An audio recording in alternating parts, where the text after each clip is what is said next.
आता बघूया टॉप 9 मोठ्या बातम्या। विरोधक कारण नसताना लाडकी बहीण योजनेसंदर्भात चर्चा करतात। लाडकी बहीण योजनेचे पैसे सरकार थांबवणार नाही, अजित पवारांची प्रतिक्रिया।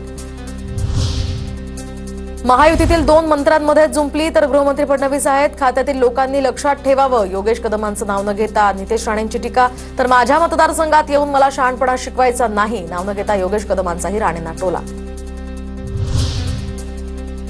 2 भाऊ एकत्र आले तर आम्हाला अडचण असण्याचं कारण नाही, संपलेल्या व्यक्तींनी एकत्र येऊन काही उपयोग नाही। राज ठाकरे आणि उद्धव ठाकरेंच्या युतीच्या चर्चेवर राणेंची टीका।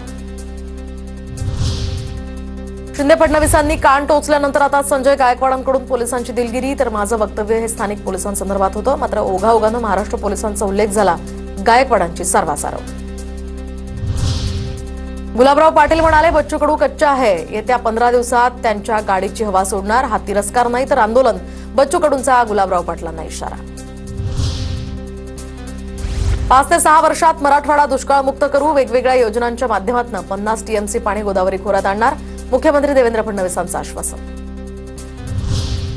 रात्री उशिरा वाल्मिक कराडची वैद्यकीय तपासणी, कराडचा सिटी स्कॅन रिपोर्ट नॉर्मल असल्याची माहिती। शुगर कमी झाल्यामुळे कराडला त्रास झाल्याचं समोर आलं होतं, त्यामुळे वैद्यकीय तपासणी झाली। इतर चाचण्यांचे रिपोर्ट झाल्यानंतर आता कराडवरील उपचाराची दिशा ठरणार। देशमुख हत्या प्रकरणातील आरोपींना वेगवेगळ्या जेलमध्ये ठेवावं, गृहमंत्रालयानं गांभीर्यानं विचार करणं गरजेचं।